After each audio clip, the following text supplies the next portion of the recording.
Yeah, I think it's been over 24 hours, and I'm still crying. You're still crying over the relationship that'll piss off half of Twitter.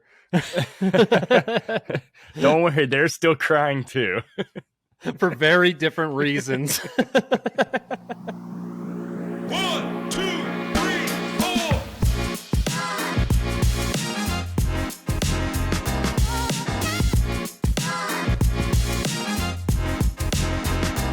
Hey, welcome to another episode of After Hours. I wasn't actually, I don't think we were planning on putting out another episode about The Last of Us this quick. But I swear, if the show continues at the amazing pace it is, like, you're going to see a lot of Last of Us content on this channel over the next coming months, I think. There's no way we cannot talk about the episode.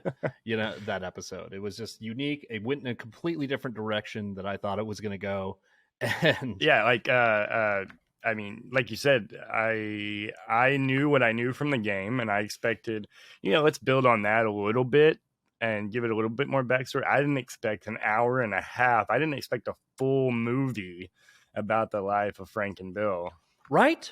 Like, seriously, like, because it opened with Joel and Ellie, and it was like, okay, yeah, this sounds familiar. This looks familiar. And then cut to flashback to Bill. I'm like, oh, we get a flashback. And like you say that, like, oh, it'll be like a 5-minute flashback. And then 5 minutes goes by, 10 minutes, 20, 30, enter Frank, 40, 45. And then you're like, right. I don't want to go back to Joel and Ellie now. Yeah, so I couldn't believe that they dedicated that much screen time to it, but I'm glad they did. I know I, for one, because we talked about this last week, me and CJ did, is like, I really love what they did at the beginning of episode 1 and 2, where they kind of put a little bit of backstory in at the beginning that we didn't see in the game. So episode 1, they had the scientist on in the 60s talking about how this was possible. And then episode 2, they had the scientist in Jakarta in 2003. Yeah. Right before it broke out. And now episode 3 came and I was like, where the fuck's my flashback? Like, I want more stories. So you were actually starting to expect flashbacks now. Like, yeah. So the flashbacks of us is basically the series now.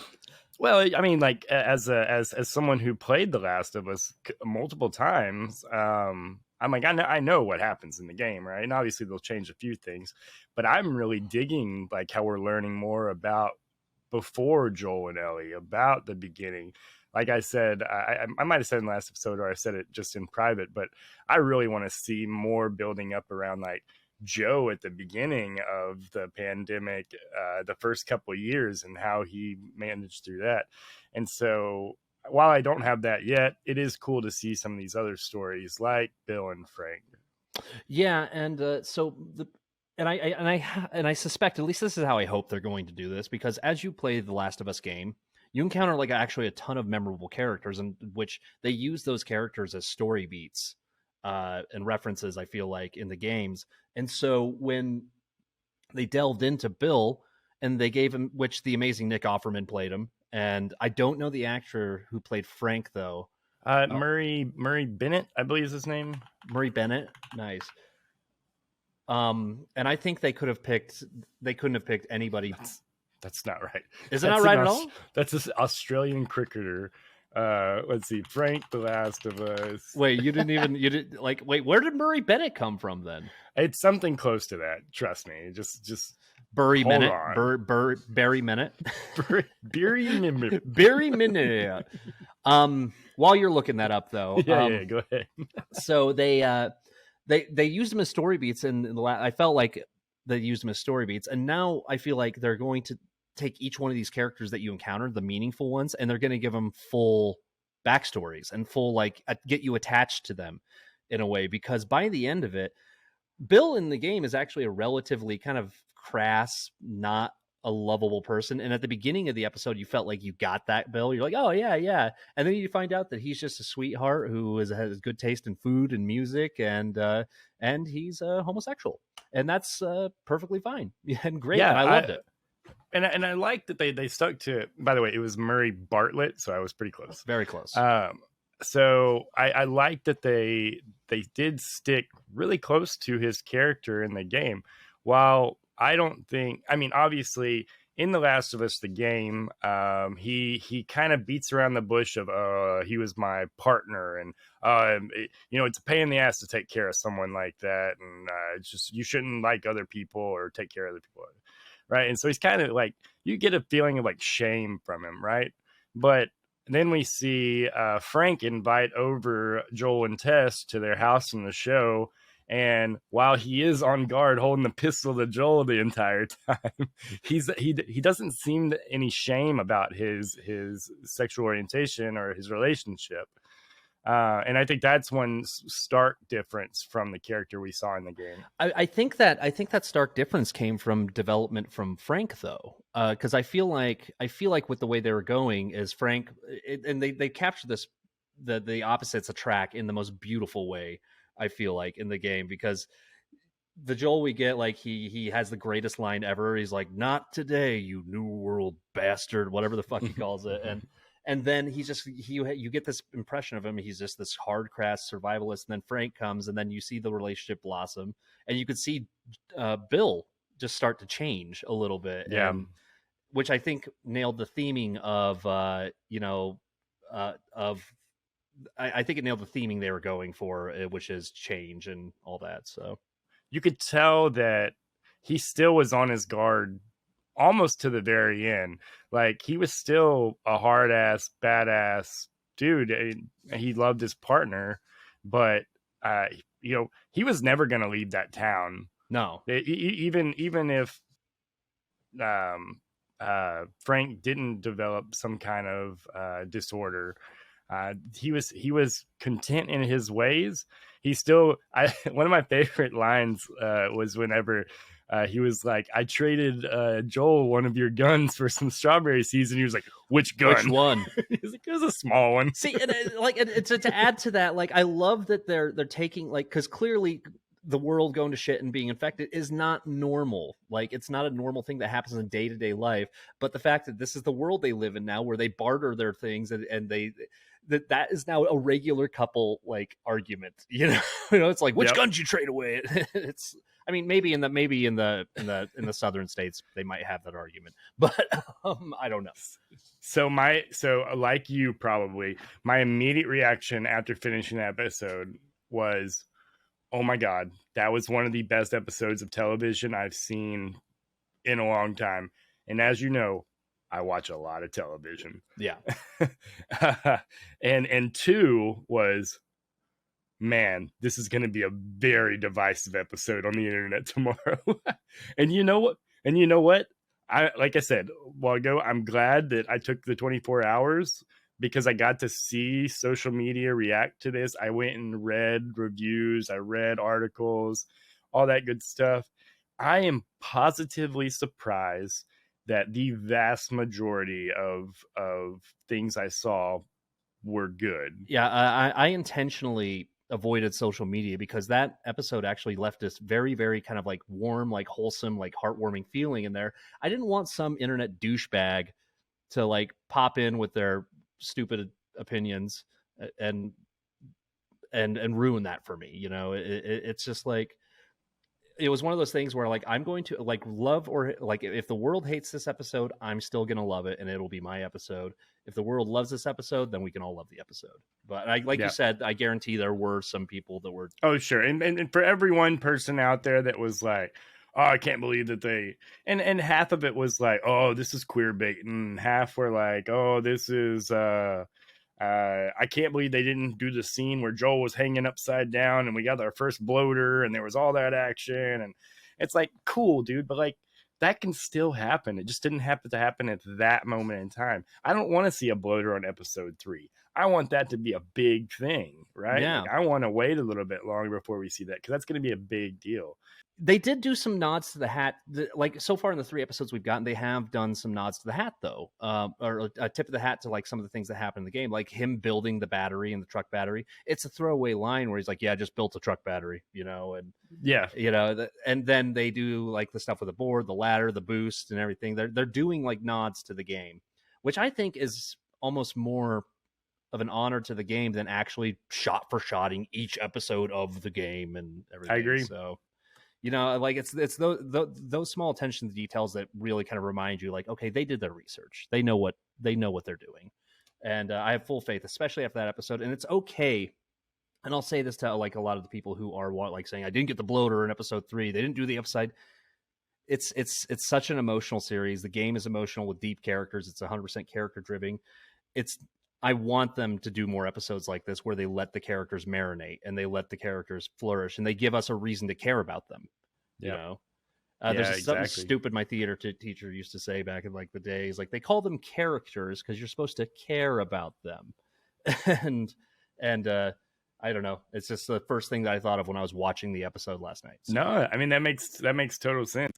It's like, I'm not going to get off on a side tangent here, but I think this is very reminiscent of what we dealt with Andor. Was people were like, "Where's my action? Where's my blasters firing? Where's my enemies?" Like, dude, it doesn't always have to be action, and just because the main genre is action, let some stuff build up. Like, let your emotions like come to the top, like. Your deeper emotions rather than like just your excitement and need for visceral engagement. Like, I don't know. And no, I 100% agree with you. And somebody whose brain who constantly needs dopamine hits and constantly needs that serotonin hit from whatever source he can get it, I deeply appreciated everything that this episode had to offer when it came to that, because, you know, I've said it many times, I have an acting background with scene work and everything, and I appreciate great acting. And I just have to say, what was that actor's name? Frank's actor again? His name is Murray Bartlett. Murray Bartlett and Nick Offerman. Yes, I know Nick Offerman because obviously everybody knows him more. But he really, like, Nick Offerman stretches out. Like, he homeboy can act, man. I love the fan theory that this happens in the same world as Parks and Recreation, and this is Ron Swanson after the fall. Yes. Oh my gosh! And he like changed his name to Bill. There you go. Yeah, it's just Ron Swanson because he doesn't want the government to know who he is. He doesn't want the name to know. Bill does sound like a made up name. It really does. Oh my god! I didn't even hear about that theory. It's just Ron. So you want to know my other fun part of the trivia, right?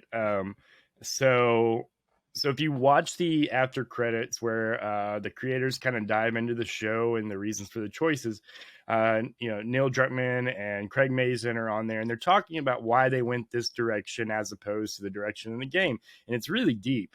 And, Neil was like, I always felt a way about that. And Craig came to me and said, hey, I'd like to do this a little bit differently. Like, let's give them a little bit more depth. Let's give them a little bit more closure. A little bit. Yeah, exactly. A lot more, right? And Neil, and he kind of pitched the idea to Neil, and Neil was like, I've always felt a way about that art that I always wanted to like close up some ends. And the way Craig presented it to me, I thought was beautiful. And then they brought in this director, and forgive me, I can't remember the director, but and they shot it gorgeously. Now, the funny part about that, so what else do we know Craig Mazin from? Obviously Chernobyl. That's what his name's like known for now, right? Which was also a deep, dark, dramatic. Do you know what he did before Chernobyl? Without a paddle. Scary Movie 3, Scary Movie 4, Get the Hangover fuck Part out. 2, Hangover Part 3. Of course. This man pivoted into groundbreaking drama and heartfelt emotion. You just made me because I watch, and this is just a reference, but I want to reference the interview so I can cite it. I watched that interview between Brendan Fraser and Adam Sandler. Mm-hmm. And Brendan Fraser said something to Adam Sandler that was very, very like reminiscent and 100% true. Where he says like, hey, look, with the comedians, there's something there with it's not all just like clowns being goofy and everything. There's anger there, there's pain, and they have the ability to tell the truth about things. And I feel like him having that history of like all these comedies and all these like parodies and everything is conducive to being able to tell a good dramatic story. I always say this, comedians actually do make better dramatic actors than serious actors. Nick Offerman. Nick Offerman. Like, seriously. Sacha Baron Cohen. Mm-hmm. Adam Sandler. All these amazing, like, funny guys are actually, they have the widest range because comedians, and again, that's the last time I'll reference it, just carry a lot of pain with them, and I feel like they can utilize it a lot. So fun little thing that went through my head when I watched the episode. Yeah, no, I agree with you 100%. And you could feel like the real emotion coming out of Nick Offerman as he acted out those scenes, right? Like, he looks the saddest when he's crying. He looks like the saddest. When I like you see somebody crying, you're like, oh, you're ugly, man. Like when he cried, like I just wanted to go through the screen and give him the biggest hug and be like, it's okay, man. It's okay. I will say the thing I found myself like thinking on after just kind of reading through comments and then going back, I watched some of the episode again, was like the people that I found like hating on it, like who are like, oh, like that, why aren't they sticking true to the game? Like, hey, why are they rewriting stuff that doesn't need to be rewrote? Oh, this ruined how the game or the show's supposed to go. And like, as trivial as this sounds, that's Bill. That's didn't want to change until someone came along and showed him there was a better way. Oh my gosh, you're going so meta with this episode now, man. You're right. You're absolutely right. And it just makes you think like we as fans always hold these crazy standards when we should just see where they take us, because they didn't let us down in the first 2 episodes. The majority of people, 96% on Rotten Tomatoes, think this was an amazing episode, right? I don't think it was to target a certain audience to try to generate praise or anything. I think it was telling a true, beautiful story. And it was told based off of like assumptions that players already kind of assumed in the games. You know, exactly. The game really beat around the bush on what this relationship was. This just, like I said, beautifully expanded upon it and gave us another. I get one of the treasures about The Last of Us is that it does follow this very narrow scope of Joel and Ellie, but we've seen that. If you want to see that, go play the game or go watch somebody play the game. I want to see more. And this did a great job showing more. Yeah, I agree. And I want to see these characters. And like we have a pipeline of so many other characters that they're going to encounter.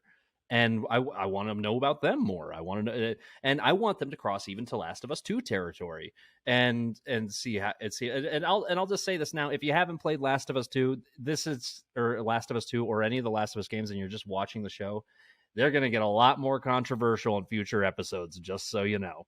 Yeah. Just so you know. So, but if you have played the games and you don't like it, I totally understand. I get your angle. I get it. I'm not calling these games, especially these grand epic games, they are special to us in a very specific way. When I said like your opinions are stupid, you're not the people I'm talking about. I'm talking about the hate speech people, but I just want to make that clear in the episode. So I will. So we're about to wrap it up, but I will say I spent a lot of time today reading articles about how amazing this episode was, videos about how amazing and what this does for video game adaptations and how great it was. And I had to go out of my way to really find a negative article. Like I was like, I know they're out there. Like someone wrote something. And I finally had to go to Rotten Tomatoes and look through the critic reviews. And there is 1 out of 26 critic reviews on the episode that is negative. And I read down through it. And it was exactly what I thought it would be for the most part. It was, they're pandering and, and it does an injustice to following the games and all this. There is one point that I will say that I was like, I can kind of play devil's advocate on this one. And it is that Bill is kind of a cautionary tale in the game, not so much the Bill in the show, but the Bill in the game is kind of a cautionary tale of like finding love and then like not respecting it and losing it because you're too stuck in your own shell. And that's really what happens to Ellie in The Last of Us 2. And so it's kind of like ignoring a cautionary tale. And for her to never meet Bill is kind of like that's kind of a missed opportunity. But I will say, while playing that devil's advocate, I appreciated what they did with this story a lot more. And I think there's plenty of time to build upon that later on. Agreed. And without spinning too many wheels, +1 on that. Hell of a performance, hell of an episode. Loved everything about it. and don't at me in the comments. All right. Well, with that, I'm excited for episode 4. I think that's when we're going to finally first see our first raider or kind of outlaws in the world, and we're going to start seeing some real action human on human. So I'm excited for it. It's not that kind of series. It's The Last of Us. Yeah, The Last of Us. Have a good night. We have an exciting in the coming weeks, just because we're so obsessed with The Last of Us right now, on Chaotic Underground, which Z is sporting a shirt of. We are going to be going into how The Last of Us could really happen in our lifetime. So come check it out on Chaotic Underground. Still on the same channel, Chaos Included. We'll see you next time. Cheers. Peace, everybody. 3, 2, 1.